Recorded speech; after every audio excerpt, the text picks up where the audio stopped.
It's now my pleasure to welcome back my colleague, the Chief Spiritual Officer of Unite.us, also the co-host of, with Richard Rohr, of his now extraordinarily successful podcast, Brie Stone, or Brie. Welcome back to the call.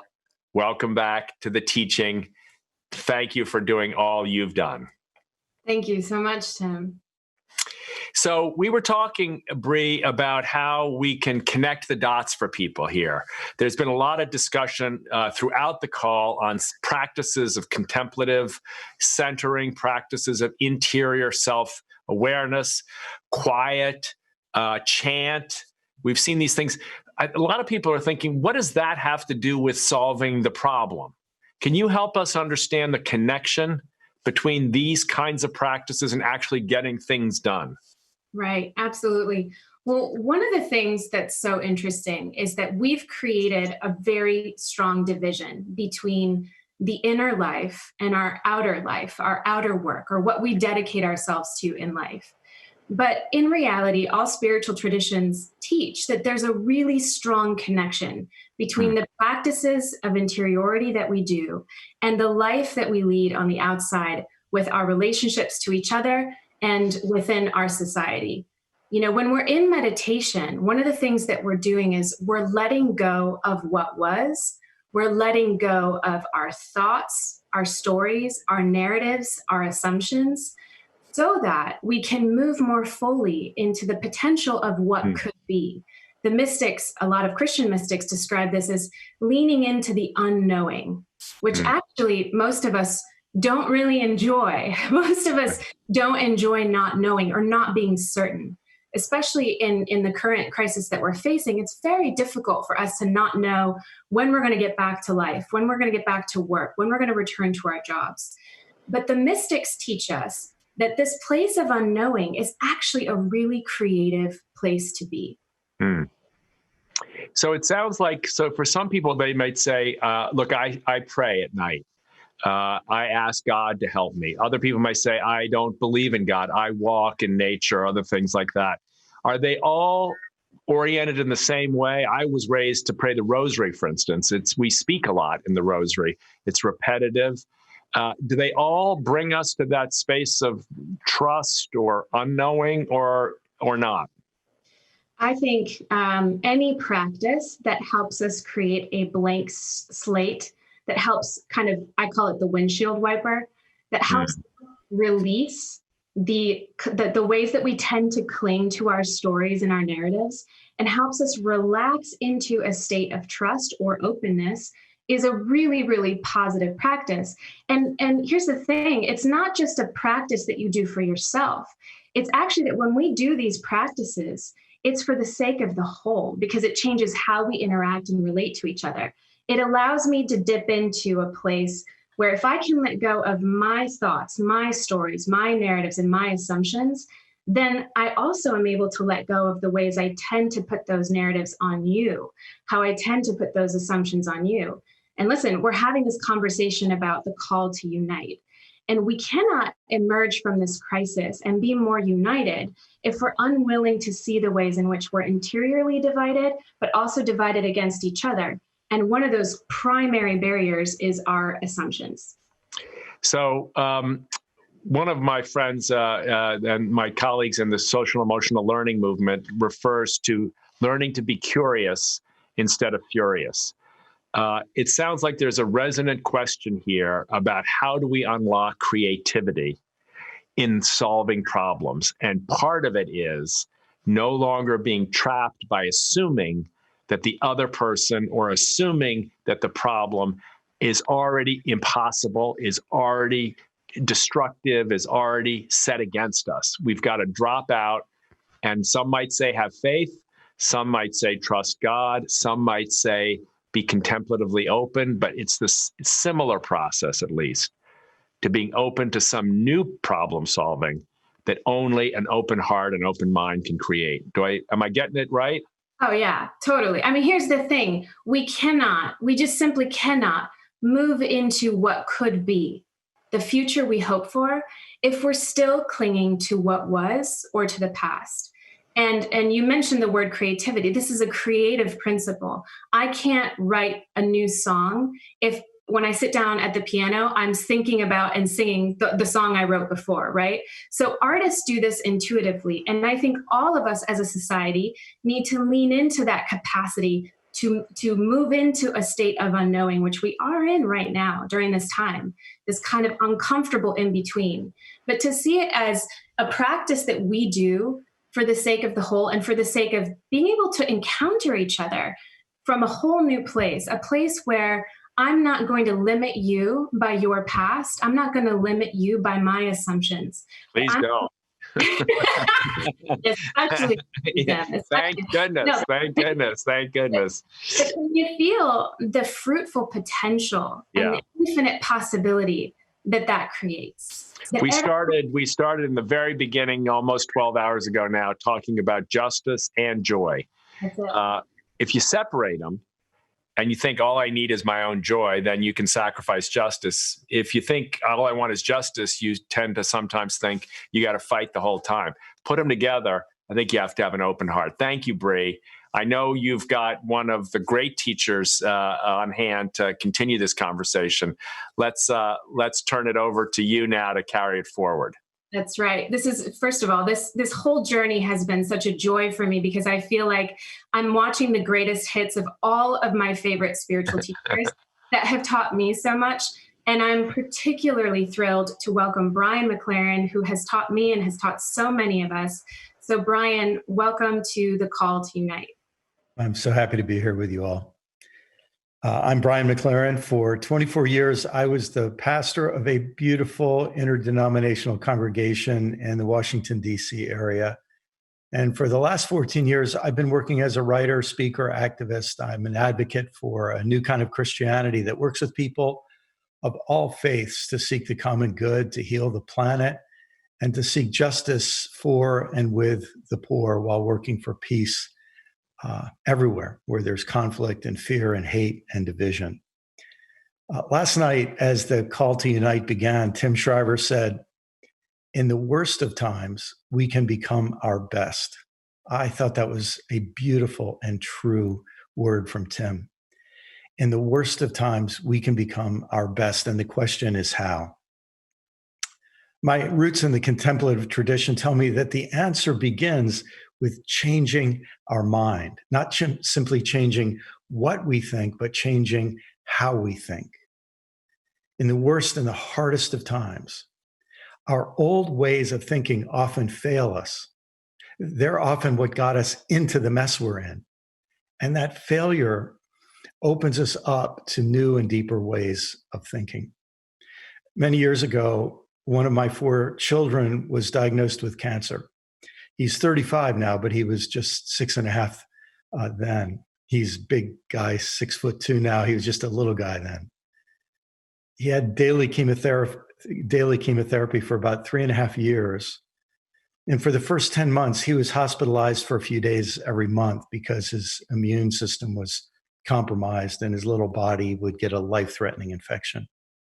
One day, I'd been at the hospital for a day and a night, and I got home and I picked up the mail out of the mailbox and dumped it on the kitchen counter.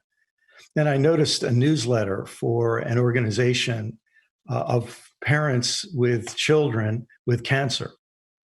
And I opened it up, just standing there. I was tired, just opened it up, started to read that newsletter. And in one section, every month, they would list the names of children who hadn't made it through the month before. And as I read that list that day, something happened to me. I began to cry. I felt something was opening up inside me. It was almost scary. It was so big and so deep. I wasn't simply crying for myself and my wife and my son and our family. It wasn't just an outpouring of the stress that we'd been feeling for some months, although I'm sure all of that was part of it. But my pain and our family's pain, it seemed, it opened me up. The bottom fell out of it, so that I began to feel a deep, deep empathy for every parent who had lost a child and then beyond that, every parent who is caring for a sick child, and then beyond that, in some way that I still can't put into words, my empathy opened up and expanded for everyone everywhere.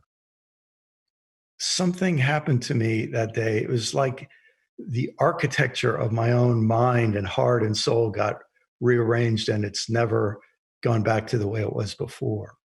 A new space opened up, and it feels like it's just grown over time. My circle of compassion and my circle of connection went beyond me to my family, and beyond my family to other families, and wider still to everybody everywhere.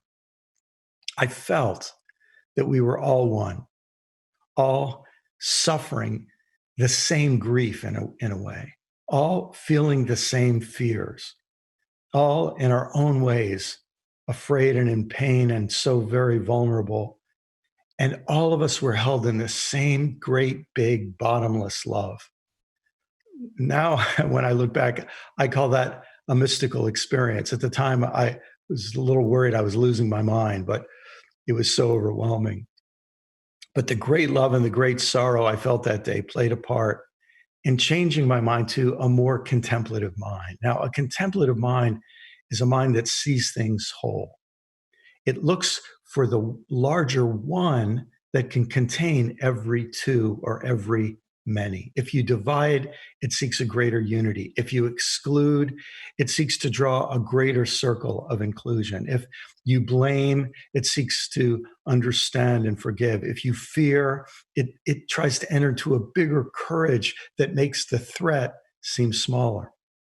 A contemplative mind doesn't just change what we think, it changes how we think and how we see and how we live. And in a sense, in this time of quarantine, we're turning each of our homes into a domestic monastery, and all of us are being given the chance to step back from our normal activities and our obsession with action and reaction. And it's offering us a chance to slow down and feel our compassion and connectedness, even in the act of stepping out onto the balcony and listening to music across the way, or in banging the pots to say we feel connection to those frontline healthcare workers. We're offering ourselves a chance to change our minds. If you want to understand the contemplative mind, you can just think of the word "and," because a reactive and divisive mind enters conflict and divides into twos right away. I'm right, you're wrong. We're good, they're bad. The contemplative mind says, well, I think I'm right about some things, but I'm sure I'm wrong about some things, and the same is true of everyone else. So let's try to find the right and unify around it. A reactive mind experiences stress or sorrow and says, I'm unhappy, I'm angry. And a contemplative mind says, yeah, I'm unhappy and I'm angry, but so are you, and so are all of us. How can I let my experience of discomfort at this moment deepen my empathy to join you in yours? A divisive reactionary mind, as you were just saying a few minutes ago, will produce divisive and reactionary times. But a broader, deeper contemplative mind will make unity possible. A reactive mind says, who's at fault for this mess we're in? Who can I blame? Who can I vent my anger upon? Who can I scapegoat? How can we return to the old normal as soon as possible? Because I don't like being in this liminal space, this space of where my old ways of thinking aren't working so well. But a contemplative mind knows that we can't return to the old normal. And that if our minds change, and if our hearts change, then our future can change. The old normal looks really good right now for a lot of us. But I think this is a good time to realize that there was a lot wrong with the old normal. And we could catalog all that's wrong, but one thing that's clear, it wasn't prepared for the reality that we're now in. And that can open us up to say, what else was the old normal unprepared for? In a sense, I think our old normal was based on a lie that is so clear to us now, that we are all little islands, little individuals, little monads of self-reliant self-interest. living in an economy that will protect us from all evil if we just work hard enough and make a little more money. In this lie, our survival depends on self-interest. We can't afford to return to that old normal. In the new normal that we can create together, we can learn a truth that we're all learning in our bones thanks to this crisis, and that is that we are all connected. We are all part of the same humanity. We're all part of the same story unfolding on this beautiful planet spinning around the sun.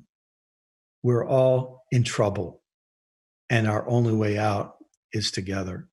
If we start shifting our mind to be open to the new possibilities of a new normal on the other side of this, it will begin with a shift in each of us. And we have the chance to not become bitter through this, but to become better. That, as Tim said, through the worst of times, we can become our best selves. We can nurture a vision of deep connection and compassion with everyone. Thanks.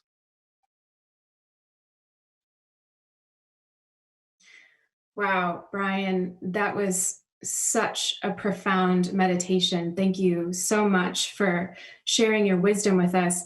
As I listened to you speak, there were a couple of things that came up for me, which is that there seems to be a relationship between that tendency toward dividing into us versus them camps. You talked about blame, but I wonder about the connection between blame and our wounds, blame and grief. And that for so many Western societies, at least, grieving and going into our wounds and working on healing, that's not something we were necessarily trained to do.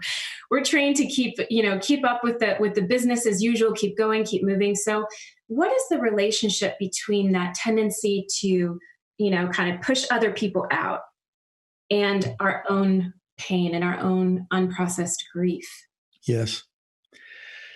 As you say that, I'm remember back when we used to fly on airplanes and I remember, all of the delays that happen in flights, being in a long line of people needing to change my ticket. And there is this poor flight attendant or employee of an airline standing at a desk, and somebody's yelling and screaming at her. And we all understand it. In fact, maybe we've all done it in one way or another, that we feel this rage and we don't like it inside of us. We don't like what's going on inside, and we need to get it outside somehow. And probably in the middle of a crisis, it's almost too late for us to learn, what to do. But if we keep thinking those bad people out there, then we just, in a way, it becomes a self-fulfilling prophecy. It becomes a vicious cycle. I feel better when I vent on you. I feel better when I blame our nation's problems on some other nation. I feel better when I blame political problems on the other party. I feel better, and it becomes almost an addictive cycle, I think, Brie. But I think when we say, maybe the problem is I have to deal with this rage that rises up in me. Maybe I have to learn, instead of processing my grief into anger, I need to actually feel my grief.